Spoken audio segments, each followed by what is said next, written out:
नाही वाटलं तर जसा समृद्धी हायवेवर एक्झिट असतो तसा माझे राजकारणात वेळोवेळी एक्झिट असते आणि जो एक्झिट क्षणी तयार असतो त्याचं राजकारण तो अशा ठिकाणी अशा पद्धतीने करतो की यांच्या कवितेला सगळ्यात पहिले टाळे वाजवून मी जाते.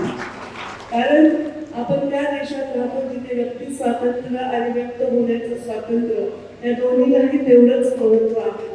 आणि याच व्यक्ती स्वातंत्र्यामध्ये कलाकार लोकांना जी मुभा दिली पाहिजे ती मुभा देण्याच्या संस्कृतीत आपण त्यांनी त्यांचं म्हणणं नाही मांडण्याची स्पष्ट सत्य बदलत नाही.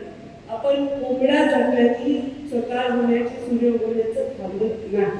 आणि म्हणून सकारात्मक टीका ही सुद्धा ऐकण्याची आपली ताकद असली पाहिजे आणि त्याच्यातून सुधारण्याची तयारी असली पाहिजे. आणि म्हणून